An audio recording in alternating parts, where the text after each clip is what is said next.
जमीन मोजणी गैरव्यवहार प्रकरणी हवेली भूमी अभिलेख विभागातील 46 जणांची विभागीय चौकशी, हवेलीतील 28 कर्मचाऱ्यांची होणार चौकशी, बावनकुळे यांनी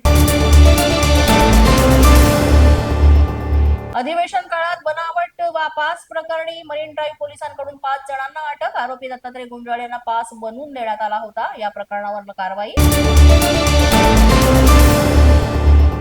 प्रवाशांच्या सुरक्षेसाठी सर्वच लांब पल्ल्याच्या रेल्वे गाड्यांचे थांबे, रेल्वेमध्ये जाहीर करणारी उद्घोषणा प्रणाली सुरू करा, उच्च न्यायालयाने रेल्वे प्रशासनाला दिल्या सूचना. रामनामावर राजकारण करणाऱ्यांनी वचनपूर्ती करावी, जनतेला दिलेली वचनं पूर्ण केली तरच खरी पूजा, खासदार अमर काळे यांचं वक्तव्य. 2029 ला आम्ही खासदार होऊन याची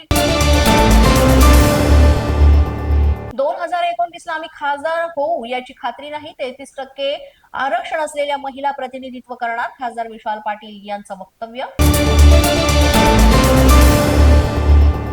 IRS सचिन मोठे प्रकरणातील DDA-साठी अडचणी वाढणार, कोकण विभागीय आयुक्तांना चंद्रशेखर बावनकुळे यांचे चौकशीचे आदेश, गोपीचंद पडळकर यांच्या मागणीनंतर बावनकुळे यांनी दिले निर्देश.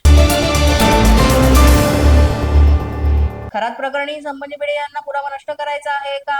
एप्स्टीन फाईल प्रमाणे एप्स्टीनला जसं मारून टाकलं त्याप्रमाणे खरातला सुद्धा मारून टाकलं जाईल, राष्ट्रवादी काँग्रेसचे सुनील माने यांचा प्रश्न. कोल्हापूर जिल्ह्यातील 27 पोलीस अधिकाऱ्यांच्या बदल्या, पोलीस अधीक्षक योगेश गुप्ता यांचे आदेश, 12 पोलीस ठाण्यांचे निरीक्षक बदलणार.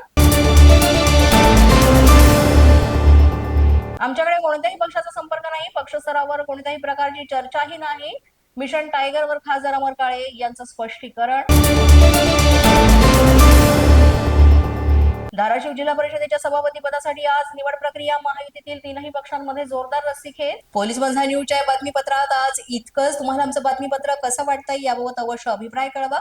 यासाठी पोलीस माझा न्यूजचे युट्यूब चॅनल सबस्क्राईब करा, तसंच आमचं फेसबुक, इंस्टाग्राम आणि ट्विटर अकाउंट फॉलो करा. अधिक माहितीसाठी आमच्या www.policemazhanews.com या वेबसाईटला भेट द्या. आमचे अधिकृत प्रतिनिधी व्हायचं असेल तर स्क्रीनवर दिलेल्या क्रमांकांवर आजच संपर्क साधा.